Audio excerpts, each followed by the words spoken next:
Hingga akhirnya kami pun tiba di villa yang memang memiliki luas sekitar 2 hektar. Namun ketika kami sedang berjalan, entah apa yang dirasakan oleh Nanda, tiba-tiba saja berlari ke arah lain dari villa ini yang memang memiliki halaman yang sangat luas. Hingga ternyata Nanda menuju ke salah satu bangunan villa yang sudah terlihat cukup rusak, namun belum kami ketahui sosok apa yang sebenarnya dikejar oleh Nanda.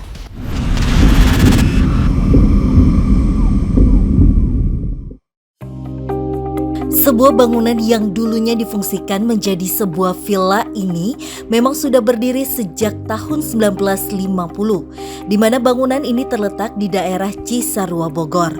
Ya dibangun satu-satu dulu, sekitar tahun 50-an.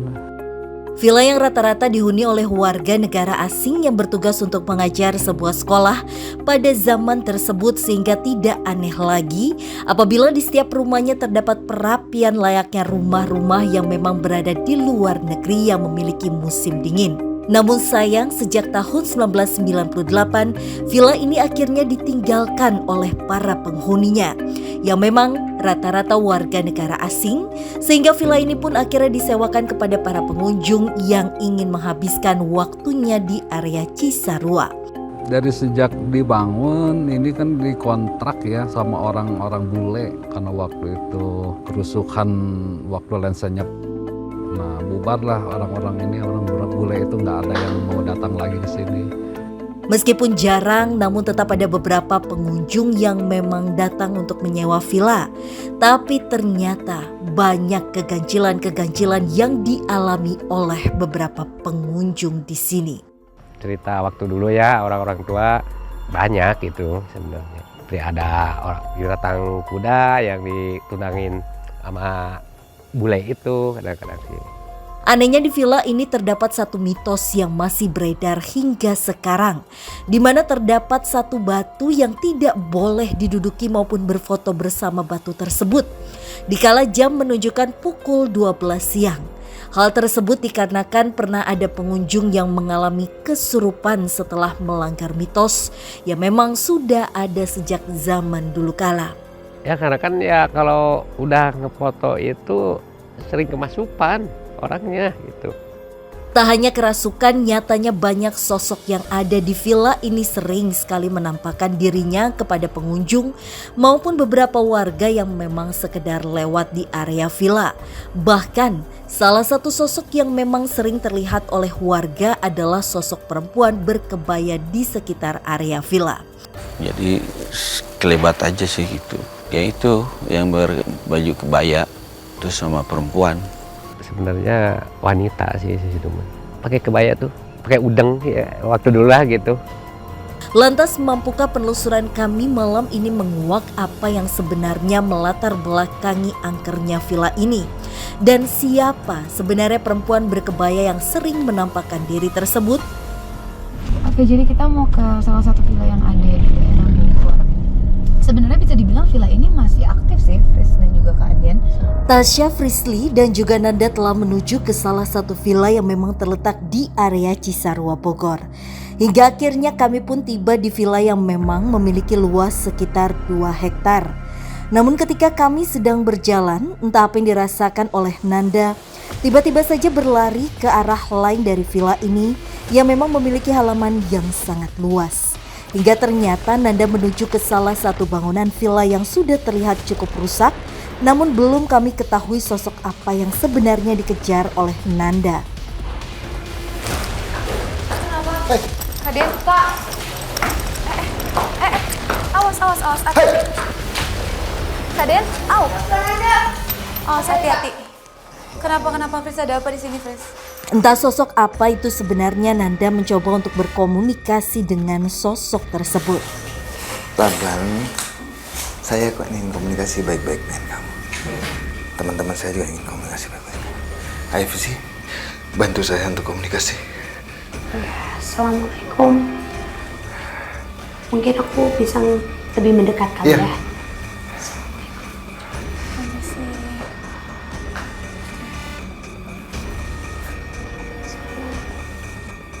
Fris, boleh digambarkan sosoknya seperti apa, Fris? Oke Kak, saat ini yang ternyata tadi dikejar sama Kananda adalah sosok perempuan, tapi mungkin agak beda karena pakaiannya itu dia memakai seperti pakaian Jawara di zaman dulu. Dan ternyata memberikan respon baik mungkin setelah kakak menjelaskan. Sosok Jawara. Makanya dia lari-lari dan kenceng banget tadi. Tapi biasa Jawara kan laki-laki, ini perempuan. Ini perempuan Kak. Ini wanita. Permisi. Dari mana sebenarnya asal kamu? Karena sebelumnya kita bertemu dengan kamu. Beliau mengatakan bahwa sebenarnya dari awal saya memantau kalian. Mungkin dia sudah melihat keberadaan kita. Lalu kamu mengikuti kita atau memang sengaja memberikan secara bentuk kamu untuk kita ikutin? Dia mengangguk. Terus coba tanya. Apa kamu dulunya memang penghuni asli yang pernah tinggal di daerah ini?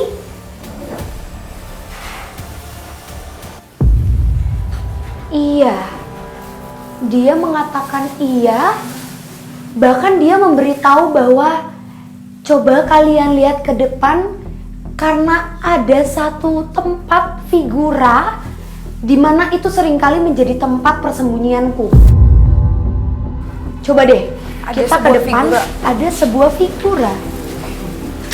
Coba kita sambil cari-cari. Ada sebuah figura di depan. Fris. Ini bukan sih? Figura tuh maksudnya lukisan gini gak sih? Sebuah gambar kapal. Oke. Tempat asalnya maksudnya dia bukan tempat asal, dia bilang ini merupakan tempatku. Mungkin sebenarnya dia menceritakan bahwa kenapa dia membawa kita ke tempat ini karena dia tuh sering munculnya keluar dari tempat ini. Tunggu. Oh, ada di lukisan maksudnya dia, Fris? Kayaknya iya, Kak. Apa hubungan kamu dengan lukisan ini?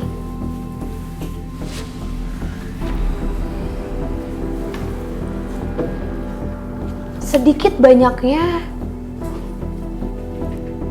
lukisan ini menceritakan kisahku. Sebuah kisah. Kisah kematian atau perjalanan hidup? Jadi ini merupakan sosok yang mungkin dari awal energinya sangat besar. Suara. Sebentar. Sosok yang mempunyai energi sangat besar dan kuat, yang memiliki kisah sebagai Jawara. Dia memang bilang bahwa dia dengan sosok kuat yang dia ikuti atau tokoh Kananda mengarungi berbagai tempat yang luas, lalu berhenti atau tempat terakhir dia meninggal di tanah kawasan Cisarua ini.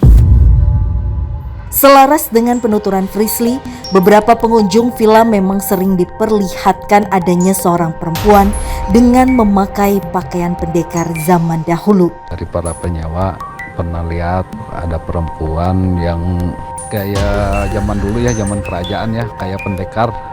Apa sosok ini yang sering menimbulkan gangguan pada orang-orang yang menyewa tempat ini? Sebentar.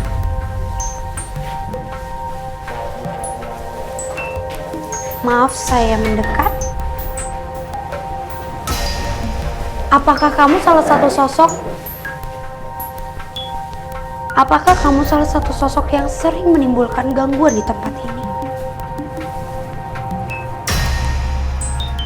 Dia menggeleng. Bukan sosok ini. Terus siapa? Karena sebenarnya dari looknya juga beda ya Beda Kak ya. banget, beda Jadi banget. biasanya kita mungkin bertemu dengan jawara laki-laki yang memakai seperti pakaian pangsi.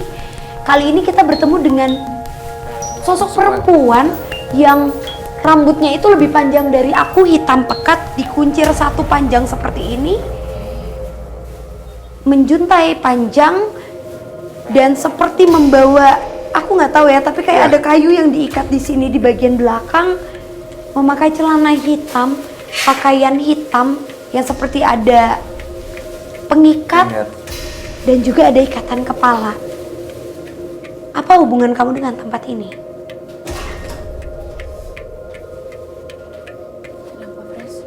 Ketika tempat ini diisi oleh orang yang sengaja mungkin pada dulunya ini menjadi tempat penginapan, ini adalah tempat beliau di mana ketika dia memantau kegiatan manusia, dia melipat kaki, dia seperti di dalam ini, karena kan kita ini tempat untuk menyalakan api ya Kak ya, untuk menghangatkan. Betul, karena daerah Dia sangat suka. dingin. Jadi dia sering duduk dengan kobaran api, dengan kayu yang kita bakar. Sebenarnya sosok ini ada di belakang kayu tersebut dan memantau. Iya. Cuma kalau ditanya rumah dia di mana, tempat di mana dia mungkin sering kali keluar, itu dari lukisan itu. Saat ini pun dia masih berdiri tepat di samping situ. Mungkin beda banget, tadi kan kita lari ngejar Kananda karena Kananda awalnya ngiranya energinya seperti Jadi apa. emang awalannya itu ini sangat kuat sekali Tasya. Dan anggapan saya di awal itu sosok yang negatif. Oke.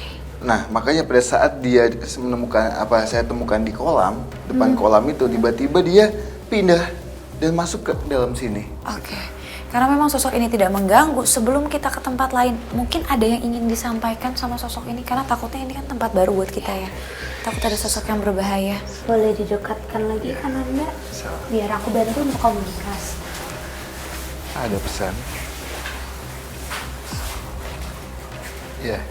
Jadi sosok ini bilang sama saya, dia itu sebetulnya ada sangkut pautnya dengan salah satu makam yang ada di sini.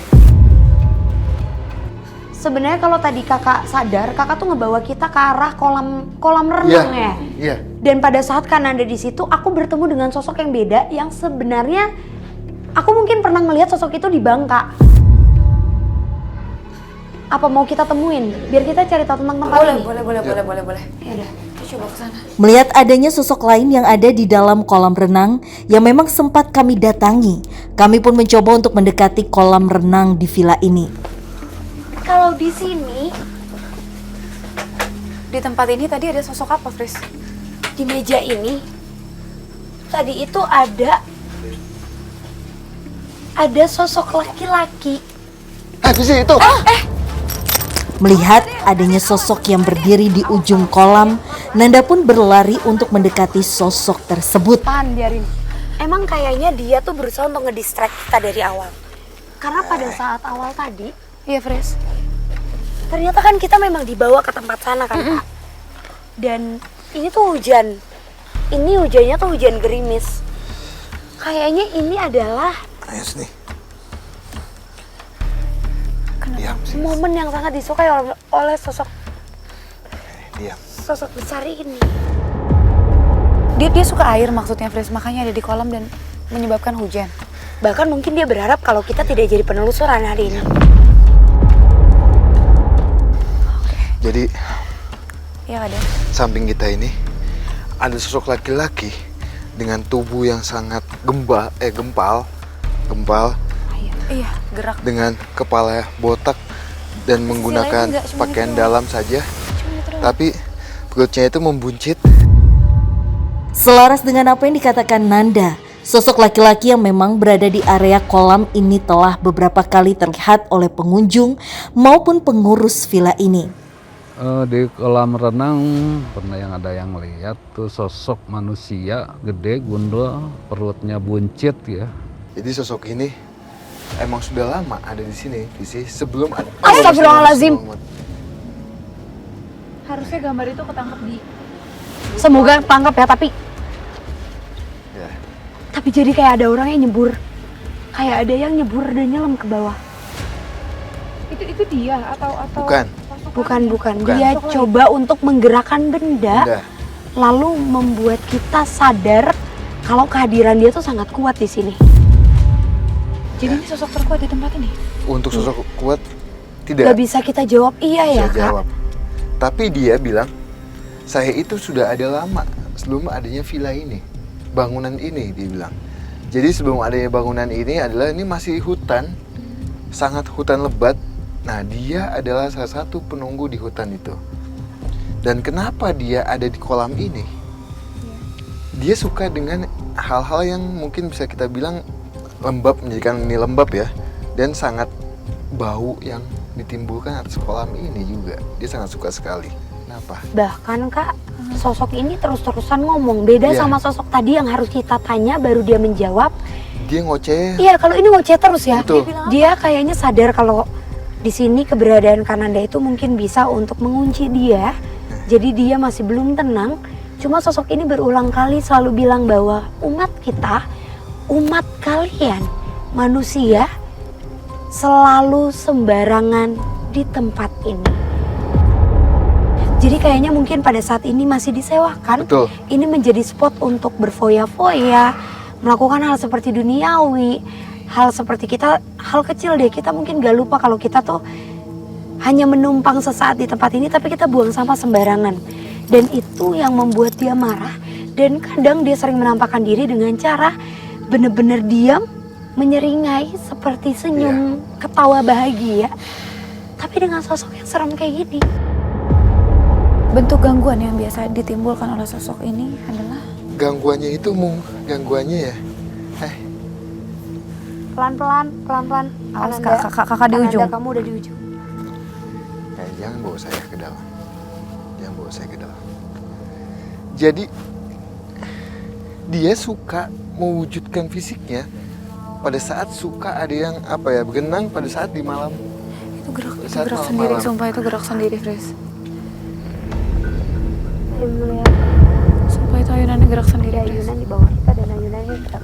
Semoga dapat ya, tapi abis ini coba kita makin explore tempat ini karena menurutku hari ini adalah momen yang semua makhluk di sini tunggu. Ya, Hujan gerimis, kedatangan energi manusia mengundang dia. yang memberikan mereka energi lebih kuat untuk mengganggu. Merinding. Ini Hai, apalagi yang kamu ngomongin? pelan-pelan Kak, tapi aku masih penasaran dan aku gak tahu kenapa ya. Aku tertarik untuk mengulik dia. Boleh nggak kalau kakak bawa dia untuk Oke, di oke. bawah tempat itu yang di tempat Ayo. ada meja bundar? Sana. Ayo. Merasa berada terlalu di pinggir kolam, kami mencoba membawa sosok ini menuju area lain untuk dapat kami ajak berkomunikasi lagi. Sosok ini tuh besar Kak.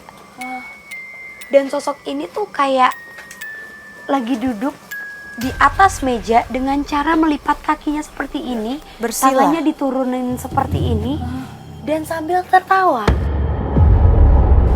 Bener-bener lebar banget. Sekarang dia melihat ke arah kita, Ketawa tuh tapi maksud- Hah? menggerakkan badannya kayak maju-maju gitu. Tunggu deh. Fris, hati-hati, Fris. Apa kamu punya nama? Tidak. Lalu, apakah kamu ada hubungannya dengan tempat ini? Baik. Kenapa, Fris? Dia bilang, biasanya tempat ini memang seperti menjadi tempat yang biasa dihuni oleh bukan pribumi. Jadi seperti orang luar gitu kayak yang tinggal di sini. Orang asing. Sebelumnya orang asing. Orang dari negara lain yang tinggal di sini dan dia sangat menyukai energi dari orang asing karena orang asing itu tidak pernah suka untuk mengunci diri di dalam ruangan. Jadi mereka lebih suka untuk beraktivitas di luar. Dan sosok ini sangat menikmati energi itu. Tapi ketika tempat ini sudah kosong,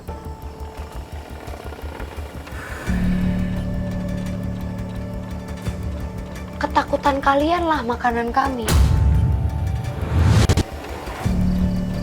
Oke, jadi dia sengaja ganggu supaya orang-orang takut dan itu adalah bentuk makanan untuk mereka. Iya. Ketakutan kalian adalah makanan kami. Ternyata begitu banyak sosok yang ada di tempat ini dan menjadikan kekuatan manusia yang singgah ke villa menjadi makanan bagi mereka yang tak kasat mata.